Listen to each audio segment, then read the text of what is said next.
Hello दोस्तों, आप सब कैसे हैं। गौरी किचन में आपका बहुत बहुत स्वागत है। आज मैं आपके लिए मैंगो आइसक्रीम की रेसिपी लेकर आई हूँ और आप इसे घर पर रखे सिर्फ 2 चीज़ों से आप बना सकते हैं और ये बहुत ही क्रीमी और टेस्टी और हेल्दी भी है।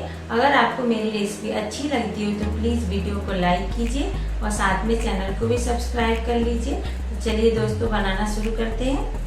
मैंगो आइसक्रीम बनाने के लिए हम 4 मीडियम साइज के आम लेंगे। ये दशहरी आम है और वेट में 500 ग्राम है। अब इसको हम छील लेंगे। आपको ध्यान में रखना है कि कोई भी टाइप के आम ले तो उसमें ज़्यादा रेशा नहीं होना चाहिए। अब हम सारे आम को छील के और रफली कट कर लेंगे।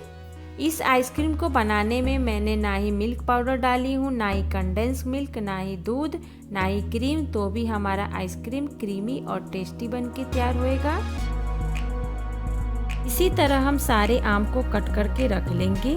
देखिए काट के हो गया है। अब हम एक मिक्सर जार लेंगे और आम के पल्प को उसमें हम डाल देंगे और 1/4 कप हम चीनी डालेंगे। अगर आपका आम कम मीठा है तो आप चीनी ज़्यादा ले सकते हैं। और 200 ग्राम हम ताज़ा दही लेंगे। हमें खट्टा दही नहीं लेना है और इसको बारीक पेस्ट तैयार कर लेंगे। देखिए बारीक पेस्ट तैयार हो गया है। आप देख सकते हैं इतना बारीक होना चाहिए।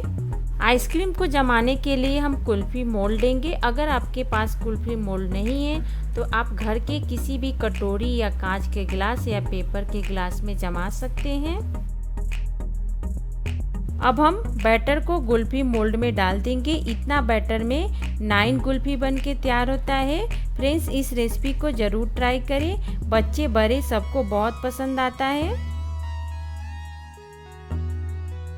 बैटर को कुल्फ़ी मोल्ड में डाल के हो गया है। अब इसको 2 से 3 बार टैप कर लेंगे ताकि इसमें का एयर बबल चाहे गैप ख़त्म हो जाएगा और इसके ऊपर हम कैप लगा देंगे। अब हम ग्लास को भी टैप कर लेंगे 2 से 3 बार और इसके ऊपर फॉइल पेपर से हम कवर कर देंगे और नीचे के साइड इसको सीट कर देंगे और छोटा सा एक कट लगा लेंगे।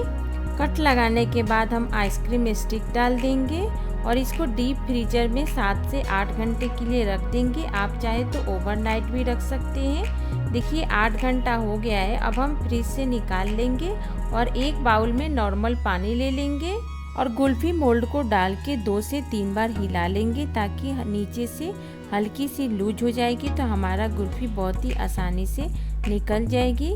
ग्लास को भी इसी तरह हम कर लेंगे।